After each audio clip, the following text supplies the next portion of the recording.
Assalamualaikum warahmatullahi wabarakatuh. Pada kesempatan kali ini, episode sejarah singkat akan membahas mengenai hampir dibereskannya mantan presiden kedua Haji Muhammad Soeharto pada medio 1940-an.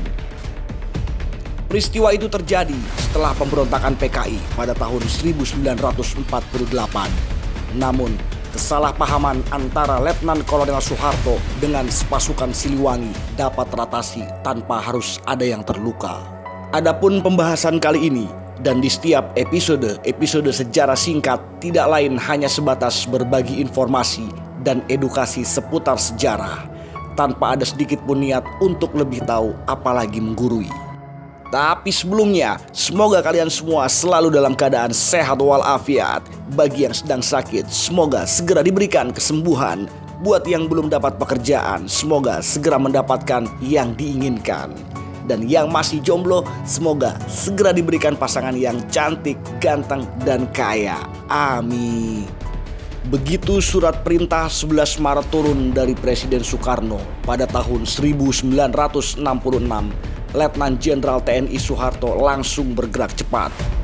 Sebagai pengemban amanah, kali pertama yang dia lakukan adalah membubarkan Partai Komunis Indonesia atau PKI.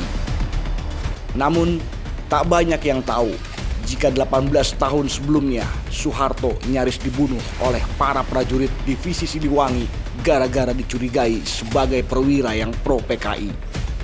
Hal ini sempat terekam dalam sebuah dokumen pribadi milik almarhum Kolonel Purnawirawan Omon Abdurrahman yang berjudul Menumpas Pemberontakan PKI 1948 yang pada saat itu berpangkat mayor, menjabat Wakil Komandan Brigade ke-13 Kesatuan Reserve Umum 10 Divisi Siliwangi.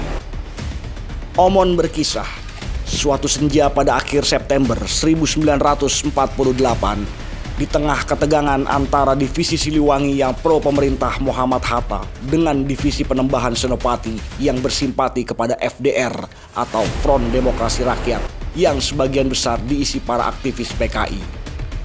Salah seorang anak buahnya, yakni Kapten Imam Syafi'i, kelak menjadi Menteri Urusan Keamanan di era Kabinet 100 Menteri, melapor bahwa pasukannya telah meringkus seorang Letnan Kolonel PKI di dalam kota Surakarta.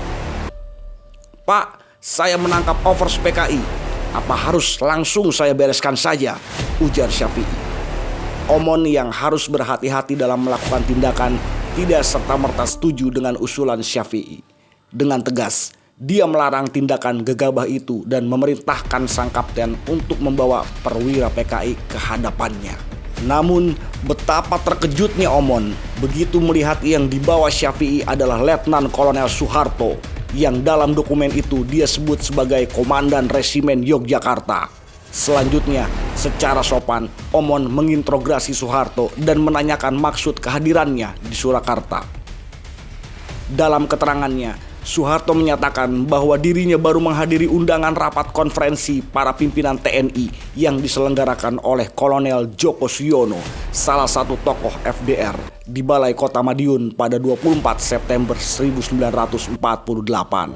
"Apakah Overs juga merupakan anggota FDR?" tanya Omon penuh selidik.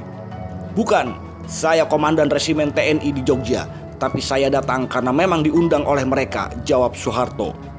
"Komandan kami, Letnan Kolonel Sadikin, juga diundang oleh mereka, tapi beliau tidak pergi karena sama sekali bukan simpatisan," cecar Omon. "Saya pergi atas perintah Panglima Besar, Pak Dirman," kata Soeharto. "Adakah surat perintahnya?" kembali Omon bertanya. "Ada. Bolehkah saya melihatnya?"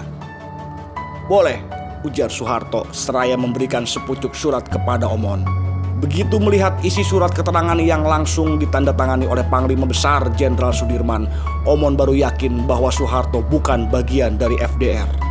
Setelah minta maaf, dia lantas memerintahkan Syafi'i untuk mengantar Soeharto ke perbatasan Surakarta, Yogyakarta hingga selamat. Soal penangkapan itu disebut juga oleh Soeharto dalam autobiografinya, "Pikiran, Ucapan, dan Tindakan Saya." Namun, peristiwa penangkapan itu menurut sejarawan Hari A. Poze disebut Soeharto secara selintas saja.